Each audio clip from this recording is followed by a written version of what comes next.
This video is for people that might be feeling a little bit stuck, maybe lacking clarity, maybe wanting to get to know themselves on a deeper level. You might be feeling a little bit confused about life at the moment, maybe lacking some direction and purpose.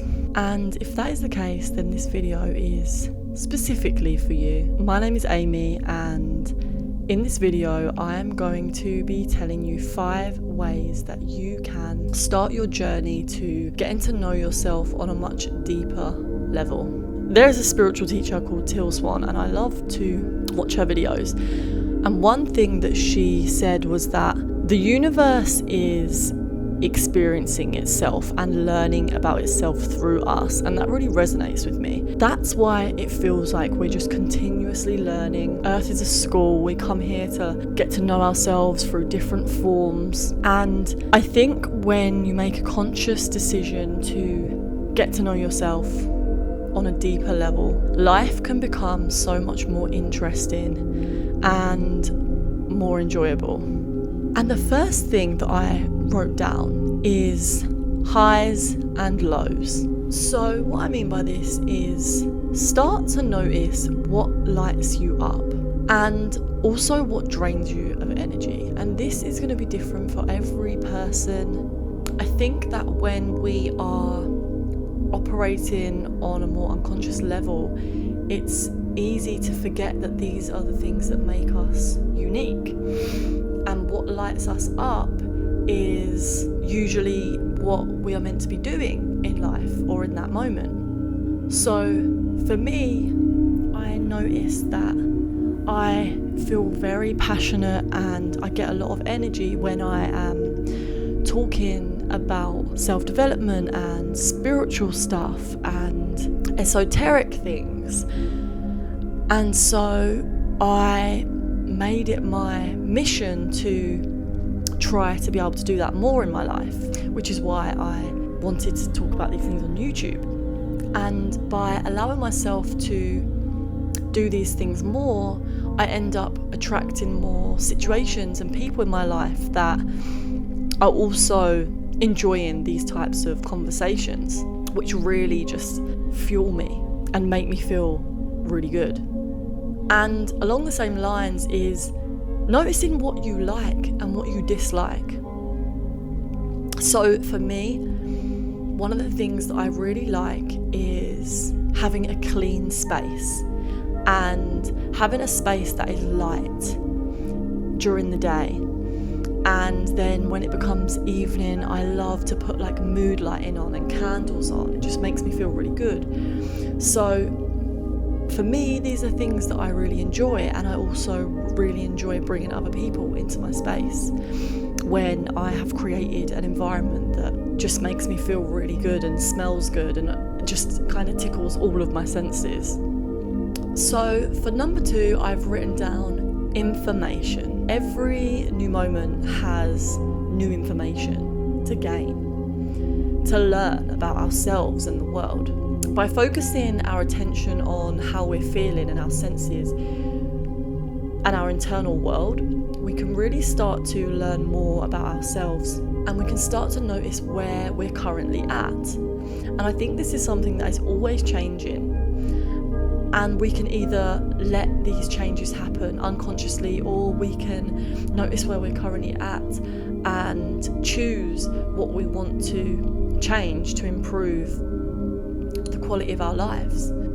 So I'm going to give you an example. A few months ago, I'd gotten into a new relationship. I'd just started my period, so I'd come on and I was in a really low mood.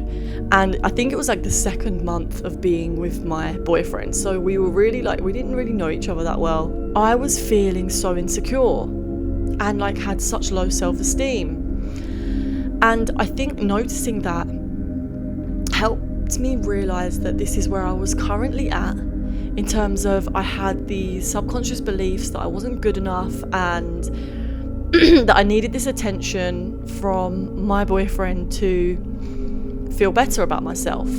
And becoming aware that that was where I was currently at, I was able to choose what to do with that. And so I decided to do some practices to increase my self-esteem. And for me, that looks like dancing, and maybe sometimes dancing around naked in my bedroom before bed, which makes me feel really good, and journaling and doing affirmations and really treating myself well, eating well, exercising, things like that. If we are expressions of the universe, then we're always constantly changing to become aware of how we're feeling in this moment, what's true for us in this moment. We can choose the way in which we want to shift and where we want to go from where we're at. But if we don't know where we're at, then we can't really know where we need to go or where we want to go. And I hope that makes sense. When you can start to notice where you're currently at in your life, you can ask yourself questions like, what information is this giving me? And what changes can I make to improve or better my life situation? I also like to journal and write down not just my high moments and what I'm learning, but also my low moments. And I think this is a great chance for transformation, is when you're feeling really low, is to write things down and get it out on paper, and then choose what to do with that information that you're getting. So number 3, I have written down internal world. One thing that I have done in my life to really start to deepen my spiritual journey and get to know myself on a deeper level is by substituting the content that I'm taking in from online sources, substituting that with the content of my internal world. And usually that looks like meditating, closing my eyes, and maybe dancing and closing my eyes. You don't even have to close your eyes, but just being aware of what's going on inside. You can do this literally throughout the whole day. How does it feel when you're in the shower and the warm water's on you? How are you feeling when you're having a conversation with different people? How are you feeling when different topics are coming up? Things like that. Just noticing your internal world. And for me, one of the really big breakthroughs I had was once I was dancing in my room and it was dark, and I was closing my eyes and I was dancing for a couple hours. And this was at the start of my little dance journey. I used to think that I couldn't dance. This was a massive transformation for me. I had such a deep experience of just getting to know myself, and I was getting a lot of visuals. It almost felt like I was experiencing myself from a past life. I had these images of myself like dancing in like these kind of tribal clothes. I did have like kind of drums playing. I just saw myself dancing with like this outfit on. I can't really describe the outfit. I was just dancing so well and really felt like naturally, like I had been doing it for lifetimes and years. And I really connected to myself on a level that I realized how feminine I was. And it sounds silly because obviously being a girl, I know not everyone has the same amount of feminine energy, but being a female, I never realized how deeply and spiritually that feminine energy was embedded into my being, in this incarnation of coming to earth in this body.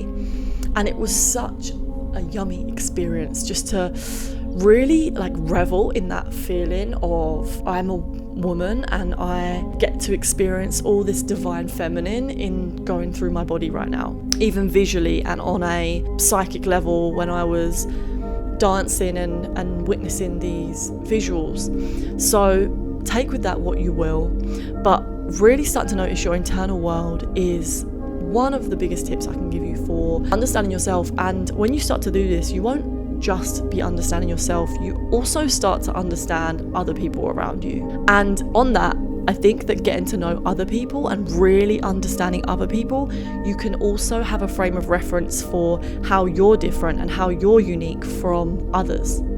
And number 4, I have written down patterns. When I'm meditating, I see a lot of patterns. It's hard to describe, but not even just when I'm meditating, but when I notice different things, I notice how this existence is just so made up of patterns. One thing that sticks out to me that I want to talk about is my menstrual cycle. Since I have started to track my menstrual cycle, which I think was about a year ago, I never used to track it before. I didn't even look at when I was coming on before. But now that I know exactly when I'm going to come on, and I track how I'm feeling each week by journaling and just trying to become aware of how I'm feeling each week and ask myself if there is any patterns with that, and I've really noticed that there is. So this is also aimed more at females, but if you're a male, then you might be able to see this as well. I don't know so much about the male side of things, but if you want to track your weeks and how you're feeling, you might notice some sort of pattern. But I noticed that the week before I come on my period, maybe a couple days before, I'm usually feeling a little bit more heavier, and that is how I'm feeling today. I literally came on my period today, and this is why I'm in bed or sitting on my bed, because I did not want to sit at my desk today. I wasn't even going to make a video today, but I had the urge to do it. And I was like, I'm going to stay in bed for this one. This is what feels right to me. I noticed that when I'm coming on my period, my body is tired. I want rest, and my body really thanks me when I do allow myself that rest. And I get that many people, in the way our society is, which is one reason why I really think it's important to talk about these things, is it's not set up in a way that is conducive to the natural patterns and rhythms of our bodies as females, because we go through a whole cycle of the seasons each month. I have got a whole video on this about periods, so if you want to watch that and dive into it a little bit deeper, I would highly recommend to go and see that. What I noticed is there are patterns every month of how I'm feeling. The week that I come on, I'm usually tired, and it's really a time for me to go inwards, to relax and notice new ideas that are coming up, have a little bit of a softer, calmer energy, maybe not on the go as much as I usually am. And I also tend to get a lot of feedback in terms of what I'm enjoying in my life and what I'm not enjoying in my life. It's not normally what I'm not enjoying in my life, actually, the first week of the period, because it's, how people are like, oh, is she due on because she's in a bad mood? But this is not something to be ignored. This is actually really valuable information that we can be getting as females, to understand ourselves better and understand what we are enjoying about our lives better. It's not just to brush off as, oh my god, I'm just on my period, this is why I'm feeling like this. No, we are getting such valuable information in these times, and to listen to how we're feeling is so important, I think. And I actually want to know if you guys experience this. Please let me know in the comments, because it would be good to find out if this sounds familiar to you or if you resonate with this. And number 5, which is related to patterns, is emotions. Noticing if there is a pattern to your emotions.